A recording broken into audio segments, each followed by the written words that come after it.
কিরে পায়ে 2 টাকার স্যান্ডেল, গায়ে কুচকানো শার্ট, তোর এই ভার্সিটিতে ঢুকার ভিসা কে দিল রে? তোরা এভাবে কেন বলতেছিস? আরে শুনি না, তুই থাপস কর। আমার বাসা ভাই পাশের বস্তিতে। তুই শালা এমন একটা চিজ যে কিনা আমাদের ভার্সিটির পরিবেশটাই নষ্ট করে ফেলছিস। তোর তো একটা জুতা কেনার সামর্থ্য নাই, আর তুই ভার্সিটির সেমিস্টার ফি কিভাবে দিস? হ্যাঁ শোন, ওনা তোদের মতো ড্যামেজ স্টুডেন্ট না যে সেমিস্টার ফি দিয়ে পড়তে হবে। তোরা কি রেজাল্ট জানিস? ও 100% ওয়েবার পেয়েছে। ইউনিভার্সিটিতে পড়তে কোনো টাকাই লাগে না, ওর মেধা দিয়ে চান্স পেয়েছে। রাইসুল, তুমি সামনে আগাও, আমি আসছি, কথা আছে। তুমি তো ম্যাথ অনেক ভালো পারো, একটু ম্যাথ শেখাতে পারবে? বাসায় এসে ম্যাথ শেখাবে, বুঝছো? দেখো তো এটা কেমন। তো ছেলেদের জুতা তোমার পায়ে মানাবে না, এই তোমার জন্য মেয়েদের তো প্রয়োজন, এইখান থেকে নাও। এটা আমি আমার জন্য নিচ্ছি না, তোমার জন্য। কি ব্যাপার মা, বাটার দাও খাই। চাইল শেষ, ডাইল শেষ, রামদুম কি? আমি নতুন একটা টিউশনই পাইছি, ওই টিউশনেতে আমি অনেক টাকা পাবো। আল্লাহর মধ্যে টিউশনে টাকা পাইলে আমাকে পুরো মাস চলে যাবো, টেনশনের কিছুই নেই। মা খাও। না মা, আমার খাওয়া লাগবে না তো, আমি তোমার কইছি না আমি একটা টিউশনই পাইছি, ওই জায়গায় গিয়ে আমি তো ইচ্ছা মতো খাইয়ে আইছি, কোনো সমস্যা নেই, আমার পেট পুরো ভরা। মা খাইতে কি কষ্ট হইতেছে? না না, কষ্ট হইব কেন? মইটা ভিজাই আমি। লাগবো না। আঙ্কেল আসসালামু আলাইকুম। অতসীর মা, হ্যাঁ, কি ব্যাপার বলো? এই ছেলেকে ও ও তো অতসীর বন্ধু। অতসীর বন্ধু মানে? এই বস্তিটার ছেলে অতসীর বন্ধু হয় কি করে? ভার্সিটির বন্ধু। ছেলেটা নাকি খুব ভালো ম্যাথ পারে, তাই অতসী বলছিল ওর কাছে ম্যাথ পড়বে। কিছু বললেই হয়ে যাবে? আমাকে কেউ জিজ্ঞেস করার প্রয়োজন মনে করলে না? দেশে টিচারের অভাব। ওরকম লোয়ার ক্লাস ছেলের কাছে ওকে ম্যাথ শিখতে হবে না, ওকে আজকে বিদায় করে দাও। একটু শান্ত হও, আমি দেখছি। আসলে হয়েছে কি বাবা, অতসীর বাবা ওর জন্য একটা আগে থেকে টিচার ঠিক করে ফেলেছেন। আমি আর অতসী জানতাম না। উনি আবার কলেজের প্রফেসর, উনি কাল থেকে ওকে পড়াতে আসবে। এখন তুমি কাল থেকে তোমার না আসলেও চলবে। ঠিক আছে, কোনো সমস্যা নেই, আমি কালকে থেকে আর আসবো না। মামা, মানে প্রতিদিন দুপুর বেলায় 4 বিস্কুট খান, এটা দিয়ে কি আপনার পেট ভরে? মানে সারাদিন থাকতে পারেন তো? তোর মনে কি লেখা, কোনো সমস্যা নেই, এটা অভ্যাস হয়ে গেছে। আপনার ঘর তো কাছে, আপনি তো চাইলে ঘরে যেও খেতে পারেন। কার ঘর? মানুষের ঘর বাড়ি এমন হওয়া লাগে যে ঘরে গেলে শান্তি পাওয়া যায়, আর ভার্সিটি এমন হওয়া লাগে যে ভার্সিটিতে গেলে পড়াশোনা করে আনন্দ পাওয়া যায়। আমার কপালে কোনো কিছুই নাই। মামা এলাম, আপনি এই কেকটা খান। না না, দরকার নাই, আমার বিস্কুট হইব, আমার কাছে টাকা পয়সা নাই। আর টাকা লাগবে না, আপনি মনে করেন এই কেকটা আমি আপনাকে খাওয়াইছি, নেন খান। চাকাচ্ছ, বসো। হ্যাঁ। আচ্ছা যাই হোক, শোনো, আমি যেহেতু তোমার কাছে খুব ভালো ম্যাথ বুঝি, তা আমি তোমার কাছে শিখবো। কালকে থেকে আমি তোমার বাসায় গিয়ে শিখবো। কি শেখাবা? আচ্ছা ঠিক আছে। বাবা, আমাকে একটু চা দেন। ঠিক আছে, দিচ্ছি। থাকতে পারবা, ভাড়া দিবা না, এইরকম ভাড়াটি আমার দরকার নাই। একটি বুঝকাবেন যা চলে যাবা। ভাই ভাই, আমি না নতুন একটা টিউশনই পাইছি, টিউশনের টাকা পাইলে আমি আপনার টাকা দিয়ে দিতেছি। এই তোর পকেটে 2 টাকাও নাই, তুই টিউশনি কইরে তুই খাবি না আমারে টাকা দিবি?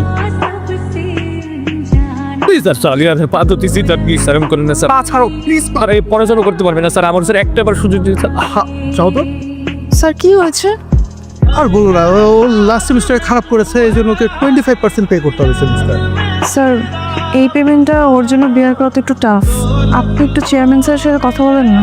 আচ্ছা ঠিক আছে, তুমি যদি এত করে বলছো, আর রাইসুল তুমি ব্রিলিয়েন্ট ছেলে, তোমাকে আমি লাইক করি। তোমার এবারের সেমিস্টার ফিটা আমি দিয়ে দিচ্ছি, কিন্তু প্রমিস করো নেক্সট টাইম ভালো করে পড়াশোনা করবো। জি sir. Promise? Promise. Thank you sir. Hello, কি ব্যাপার, আজকে তো তোমার একটু ফ্রেন্ডের বার্থডে, ভুলে গেছো? একটা উইশও তো বললাম না। সরি। কালকে আমাদের বাসায় ছোট্ট করে সেলিব্রেশন হবে আমার বার্থডে, সো কালকে কিন্তু চলে আসবা। হ্যাঁ অবশ্যই অবশ্যই। Okay bye. হাই হাই, এই আবুল মার্কাটা আতসীর ফ্রেন্ড? জি ভাইয়া। আবার হাতে কি নিয়ে আসছে দেখি, গিফট নাকি? দাও দেখি। এটা কি কোনো ফুটপাথ থেকে আনা হয়েছে?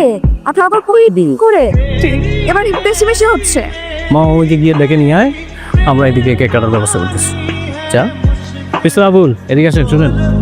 ওই পাশে দেখছিলাম জিনিসটা অনেক ময়লা হয়ে আছে, ওই পাশটাকে খুব সুন্দর করে ক্লিন করো, আমরা একটু আয়োজনের ব্যবস্থা করতেছি। ওকে, যাও, গুড বয়।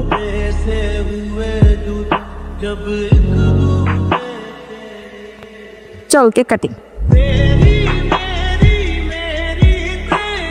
তুমি ওইসব পরিষ্কার করছো কেন?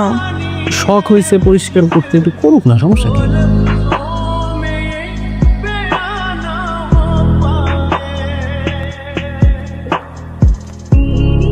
হ্যালো, কিরে বালটা টেন্ডে করে দিত?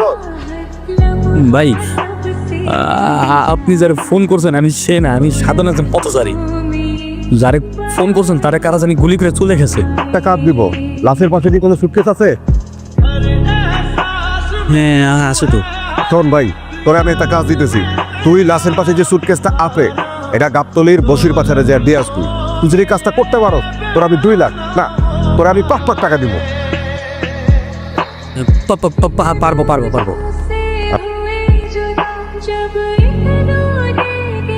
ভাই আমি ওই যে বসির বাসা, কোড কর, কোড 006। 5 লাখ। আমার কাছে এত টাকা? এগুলো আন্ডারওয়ার্ল্ডের বিজনেস, এখানে এগুলো ইনকাম হয়। আমি আপনাদের সাথে কাজ করতে চাই। ঠিক আছে, তুই যেহেতু প্রথম ডেলিভারিটা কাতার হাতে সাকসেসফুলি দিছস, তোর উপরে ভরসা করা যায়। ঠিক আছে, তোর ফোনে একটা অ্যাড্রেস পাঠাই দিব, কালকে আমার সাথে ওই অ্যাড্রেসে দেখা করি।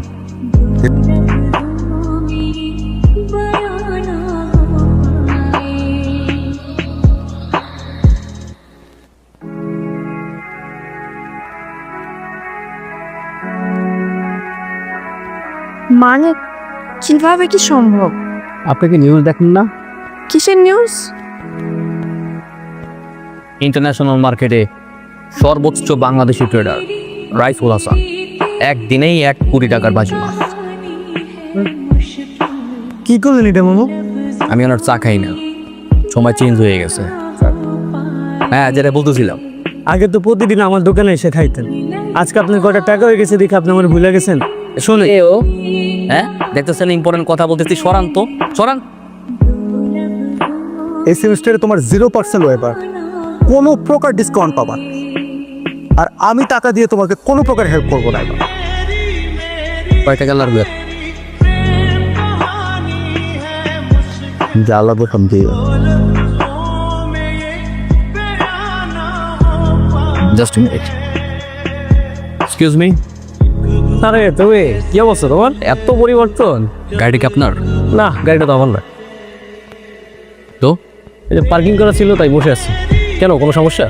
সমস্যা তো অবশ্যই আছে, কারণ গাড়িটা আমার, তোর বাপের না। সো নাম গাড়ি থেকে ন্যাকড়াটা বের করো, কারণ ও বসাতে আমার গাড়িটা নোংরা হয়ে গেছে। সো ওকে দিয়ে গাড়ি পৌঁছাতে।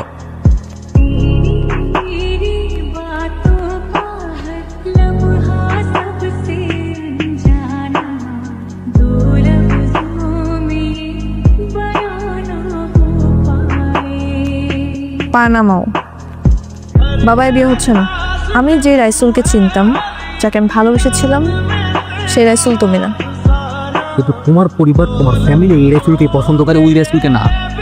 বিয়েটা আমি করব, আমার ফ্যামিলি না। কালকে আমার সাথে একটু দেখা করতে পারবা? ঠিক আছে। ব্যাপার সে আগের বস্তি, স্যান্ডেল, শার্ট, প্যান্ট, মানে কি? তুমি ঠিকই বলছিলাম,